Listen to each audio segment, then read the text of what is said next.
আল্লাহর নবী আম্মা জান আয়েশা সিদ্দিকা রাদিয়াল্লাহু তাআলা আনহার ঘরের মধ্যে গেলেন। হুজুর শুয়ে পড়েছেন।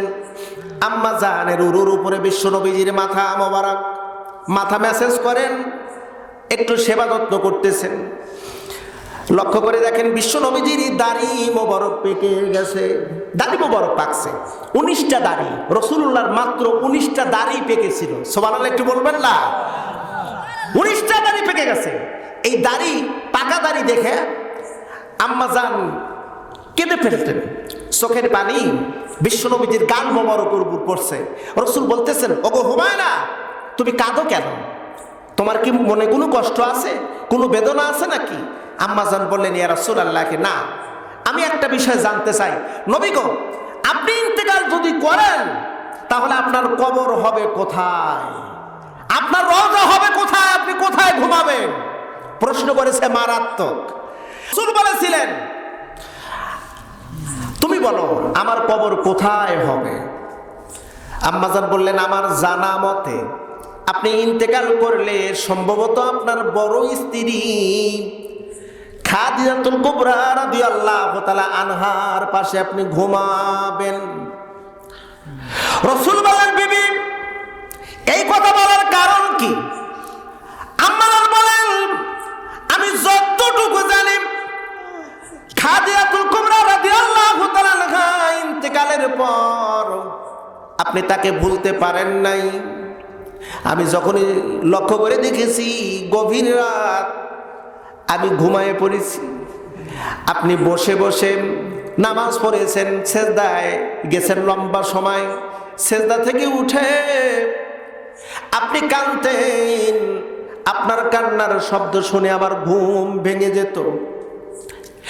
আমি ঘুম থেকে চাতর পেয়ে দেখি আপনি কাঁদেন আর বলেন, আল্লাহ, আমার খাদিজা কবর দেখে খুব ভয় পায়।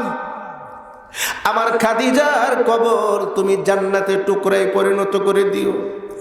আমার খাদিজার কবর আযাব মাফ করে দিও। আমি লক্ষ্য করে দেখেছি আপনি খাদিজার জন্য খুব কান্না করেছেন, তাই আমার মনের ধারণা আপনি ইন্তেকাল করলে আপনার কবর হবে খাদিজার কবরের পাশে। হুজুর আমার বললেন না। এবার আম্মা জান বলেন, বুঝতে পেরেছি আপনার কবর বুঝি আপনার মা অর্থাৎ আমার শাশুড়ি আমিনার কবরের পাশে বুঝি আপনার কবর হবে। আপনি বুঝি সেখানে ঘুমাবেন, কারণ আপনি আপনার মাকে খুব ভালোবেসেছেন। আমি মাঝে মধ্যে দেখেছি আপনার মায়ের জন্য খুব কান্না করেছেন। আমি মাঝে মধ্যেও জিজ্ঞাসাবাদ করেছি, আপনি যখন দোয়া করতেন রব্বির হামহুমা কামা রব্বায়ানি সগীরা, আপনি দোয়া পড়েছেন আর কান্না করেছেন। আমি মদিনার ভিতরেই দেখেছি অনেক বৃদ্ধ মহিলার পাশে বসে আপনি তাদেরকে খাবার খাওয়াইছেন, বৃদ্ধ মহিলাকে খাবার খাওয়াইছেন। এই ব্যাপারে জিজ্ঞাসাবাদ করলে আপনি বলেছেন, আমার মাকে তো আমি খাওয়াতে পারি নাই, তাই একটা বৃদ্ধ মহিলাকে খাওয়াই, আর আমার মা আমিনার কথা আমি মনে করি। জোরে করে একটু সুবহানাল্লাহ।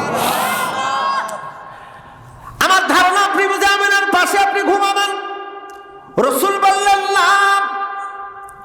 এবার আপনাদের বললেন, নিঃসন্দেহে আপনি জান্নাতুল বাকির কবরস্থানে আপনি ঘুমাবেন, কারণ এই জান্নাতুল বাকির মধ্যেই অসংখ্য সাহাবায়ে কেরাম ঘুমায় আছে। আপনি বুঝি সেখানে সাহাবায়ে কেরামদের সাথে ঘুমাবেন। আল্লাহ রাসূল বলেন, বিবি রে, এ জায়গায় আমি ঘুমাবো না। এবার আম্মা জান বলেন, বুঝতে পেরেছি আপনি বুঝি উহুদের ময়দানে হযরত হানজালা আপনার প্রিয় চাচা আমির হামজার পাশে আপনি ঘুমাবেন। আপনি বুঝি আমির হামজার পাশে ঘুমাবেন, কারণ আমির হামজা আপনাকে খুব ভালোবেসেছে, আপনি বুঝি সেখানে ঘুমাবেন। আল্লাহ রাসূল বললেন, বিবি, আমি উহুদের ময়দানে আমি ঘুমাবো না। আপনি বলুন তো তাহলে কোন জায়গায় ঘুমাবেন? আল্লাহ রাসূল বললেন, ও হুমায়রা, নবীদের কবর হয় যেখানে নবীরাই ইন্তেকাল করে, যেই জায়গায় ইন্তেকাল করবে ওই জায়গায় নবীদের কবর হয়। সুবহানাল্লাহ। নবী রাসূলদের যেখানে মৃত্যু হবে, যে জায়গায় ঘুমাবে, ঠিক সেই জায়গায় তার কবর হবে। পৃথিবীতে অসংখ্য নবী রাসূলের কবর ভিন্ন ভিন্ন জায়গায়, সবচাইতে একটা জায়গায়, একটা দেশের মধ্যে নবী রাসূলের কবর হলো বেশি, সেটা হলো সিরিয়া। সিরিয়া, ফিলিস্তিন যাকে আমরা বলি, ফিলিস্তিন, এই যে গাজা, এখানে হলো নবী রাসূলদের সবচাইতে বেশি কবর হয়েছে। কারণ তাদের বেশিরভাগ জন্মস্থান হয়েছে সিরিয়ায়, বা কেউ যদি ভিন্ন জায়গায় জন্ম হয়েছে সিরিয়ায় এসে তারা স্থান নিয়েছে, তাদের ওখানে বেশি মৃত্যুবরণ করেছে, ওই জায়গায় তাদের কবর হয়েছে। প্রিয় বন্ধুরা, ভালো করে লক্ষ্য করুন। হযরত ওমর বললেন, আব্দুল্লাহ, আমি যতটুকু জানি রে, রাসূলের যেই কবর হয়েছে তার আম্মা জান আয়েশা সিদ্দিকা রাদিয়াল্লাহু তাআলা আনহার ঘরে স্ত্রী কত বড় মহিষী, স্বামী ঘুমাবে এই কবরের এই ঘরের মধ্যে, স্ত্রী খুব খুশি। আচ্ছা, আমাদের যাদের স্ত্রী আছে, আমাদের যাদের স্ত্রী আছে, স্ত্রীদেরকে একটু বলেন তো যে দেখো তুমি আমাকে এত বেশি ভালোবাসো, আমার ইন্তেকালের পরে আমার কবর হবে আমার ঘরে। সবাই বলে খুশি হবি, তাই না? বলে খুশি হবি না, বরং বলবে যে না না, সব বলেছা আমার ঘরে, অর্থাৎ তুমি এই ঘরে যদি ঘুমাও আমি তো এই ঘরে থাকতে পারবো না, ভয়। অপ্রিয় বন্ধু, আল্লাহর নবীর স্ত্রী খুব খুশি, খুব খুশি হয়েছে। যদিও বুখারীর বর্ণনা আছে রাসূল আমার ইন্তেকালের পূর্বে আবু বকরের সাথে কথোপকথন হয়েছিল, আর অনুমতি চেয়েছিল, নবী গো আপনার পাশে যেন আমি ঘুমাইতে পারি। আল্লাহ রাসূল বললেন, আবু বকর এই কথা বলে আমাকে লাভ হবে না, কারণ আমার রওজা হবে আয়েশার ঘরের মধ্যে, আর আয়েশার ঘরের মধ্যে যদি তোমার কবর যদি নিতে চাও, তুমি যদি ঘুমাইতে চাও, আয়েশার কাছ থেকে অনুমতি নিয়ে নাও। তোমার মেয়ের কাছে অনুমতি চাইছে, অনুমতি দিয়ে দিছে। রাসূলের ডান পাশে ঘুমাবে আবু বকর, আর বাম পাশের জায়গা খালি, ওই জায়গায় আম্মা জান আয়েশা তিনি ইন্তেকাল করলে ঘুমাবেন। জোরে বলেন সুবহানাল্লাহ। নির্ধারণ হয়ে গেছে।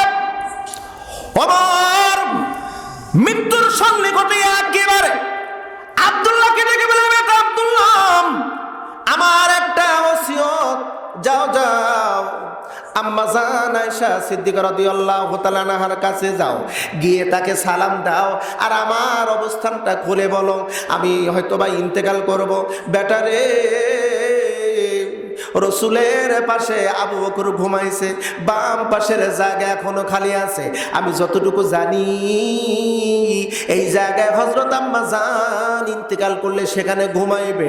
তুমি আম্মা জানের কাছ থেকে ওই জায়গাটা আমার জন্য ভিক্ষা নিয়ে আসো আম্মা জানের কাছ থেকে।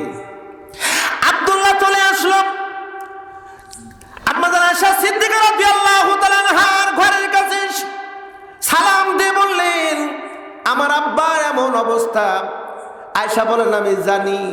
আব্দুল্লাহ বলতেছে, আমার আব্বা ওসিয়ত করে গেছে, আমার কাছে ওসিয়ত করেছে, আপনার কাছ থেকে একটা জিনিস চাই, ভিক্ষা চাই। রাসূলের বাম পাশের জায়গা যেখানে আপনি ইন্তেকাল করার পরে ঘুমাবেন, ওই জায়গাটা আল্লাহর নবীজির কাছ থেকে অনুমতি নিয়ে যদি আমার আব্বাকে যদি ভিক্ষা দিয়ে দিতেন, তাহলে আমার আব্বা ইন্তেকালের পর তার লাশ সেই জায়গা দাফন করব। আব্বাজান শোনা মাত্রই কলিজার ভিতরে যেন কাঁপতে শুরু হয়ে গেল।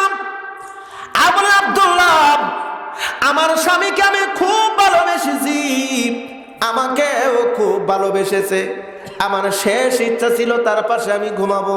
যেহেতু হযরত ওমর বলেছে, তাহলে আমি রাসূলুল্লাহর কাছ থেকে আমি একটু অনুমতি নিয়ে আসে। রাসূল আমার রওজার মধ্যে জিন্দা নবী, জোরে করে আল্লাহু আকবার। রাসূল আমার জিন্দা নবী। আল্লাহর নবীজির কাছে গেলেন, আম্মা জান আয়েশা একা একা সালাম দিলেন। সালাম দিয়ে বলতেছেন, ওগো নবীজি, অনুমতি চাই, আপনার ওমর মসজিদুল নববীর ভিতরে আঘাত অবস্থায় পড়ে আছে, অনুমতি চাই আপনার কাছে, এই পাশের জায়গা যেখানে আমি ঘুমাবো ওই জায়গাটা হযরত ওমর যাচ্ছে, আমি কি জায়গাটা দিয়ে দেব নাকি? রওজা থেকে জবাব আসে সুস্পষ্ট। আবু সাঈদ খুদরি রাদিয়াল্লাহু তাআলা আনহু বলেন, আম্মাজান যখন রাসূলুল্লাহ রওজার পাশে, আমি তখন একটু আড়ালে ছিলাম, রাসূল ডাক দিয়ে বলতেছে, আয়েশা দেরি করো না, আমার ওমরকে শোনায় দাও, সে ইন্তেকাল করলে এই জায়গায় সে ঘুমাবে।